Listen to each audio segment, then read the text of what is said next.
em cha bây giờ đi cái em tao bán hình tao bây giờ lúc ra cuộc sĩ vừa tha đi rồi thế này đi pam đi vừa tha là rồi lúc ra pam đi rồi cất nó ra cái lời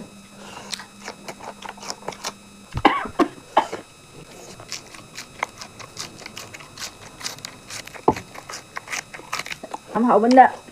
ha hả Miyam bu mani mukbang channel da taram nok chari miyam kita udah ngasih ano mukbang apa pudon lai ngasih ki mathel jadi tilong mana nói lầu vị jang ma pan me pan lai re thabi lai re ma chi da ching la ba ada nga thongba ada miyam ma jing cha ba ho la ke miyam cha ba ho la ke hỏi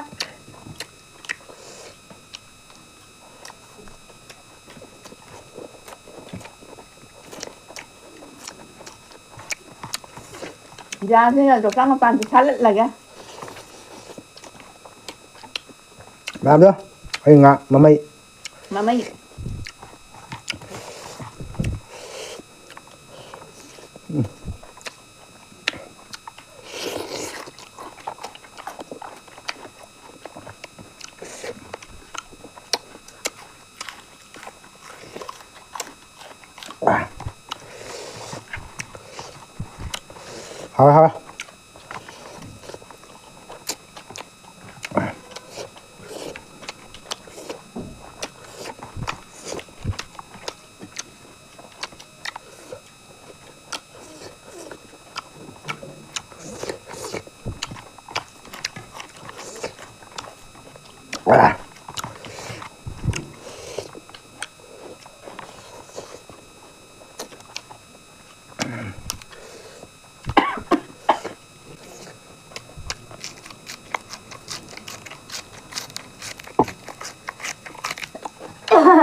làm hậu bên đó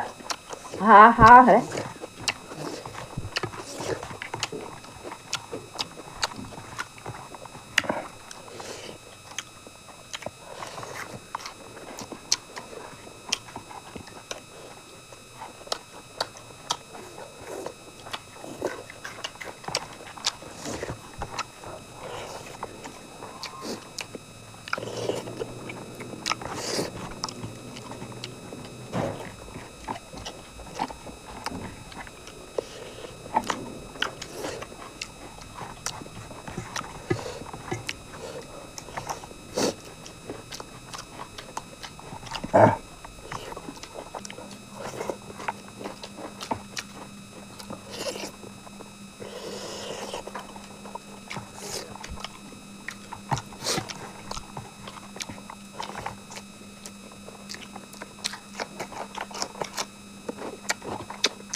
Murok tiga butuh apa?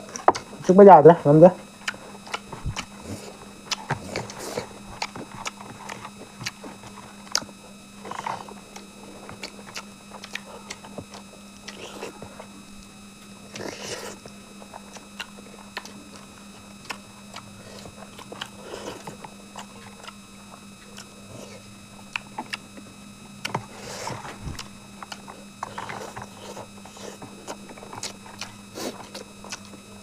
Hãy subscribe cho kênh Mukbang để không bỏ lỡ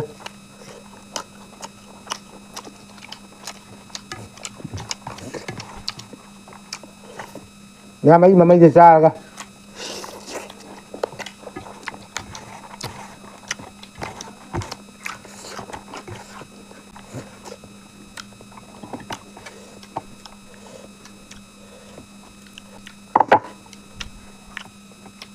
ya đau cái giờ đây mấy gì vậy mà chúng mọi người thả tôi đấy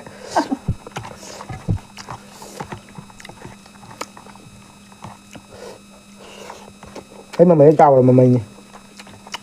không ngó để tạo thế lưỡi ra nên ngặt đẹp đó cái đi mua băng đâu tôi nào thân để mua băng vậy anh này còn á can gì đâu đó trời ngã thì trong rồi ấy tên đi sai vậy đang sao ấy gì sai nhìn thấy nhìn ta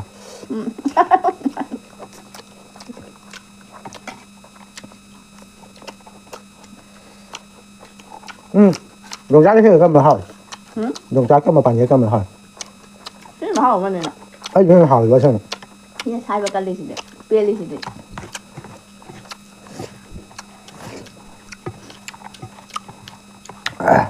Đây, cột khi nữa thầm rồi. Cột khi đến hay dừng ra bên. Rồi đó. Mẹ em cha bé hay đi. Cô chạy hiếm cho bạn hình từ bây giờ. Cha bé hay từ mang như thế.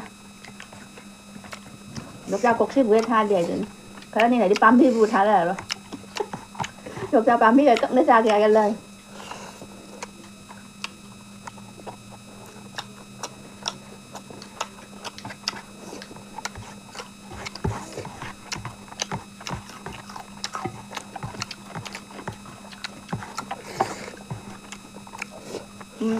Mà chứ thầy biết làm nấu đấy hả mà cũng không làm được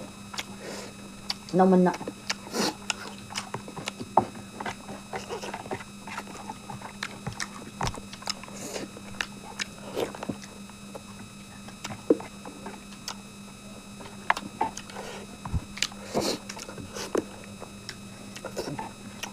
hào đâu đây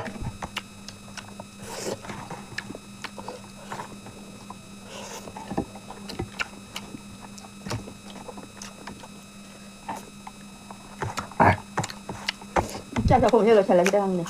어떻게 생각해?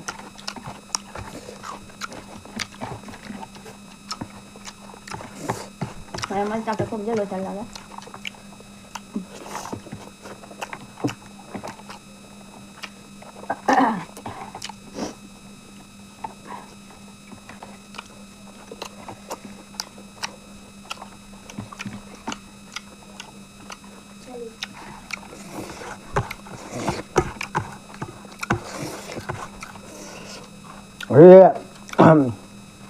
yongchak mapal jadi yongchak mapal mapal hào đấy cái này để nó hào như thế mẹ video cái tiếng hậu ra mình đi trai thành lệ đúng đấy ai hai vai rồi đó ai cho mình này là gì hào vậy hào vậy từ đi luôn đấy đi cái thành lệ đúng hậu đi hậu vậy nè hậu đi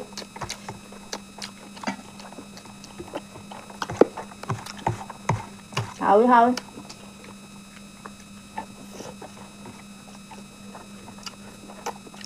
bắp bắp rồi nó sẽ nằm thế nào đó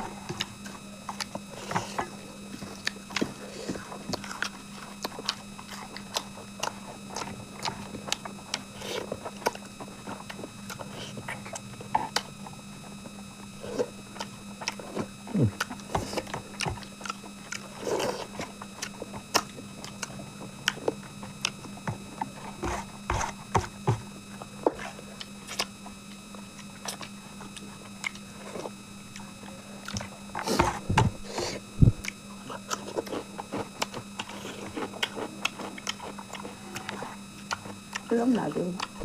bây giờ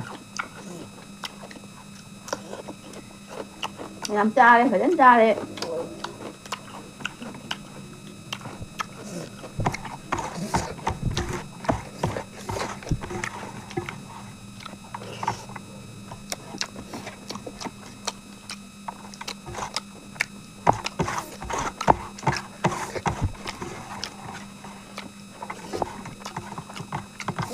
mày sao xuống lồi đấy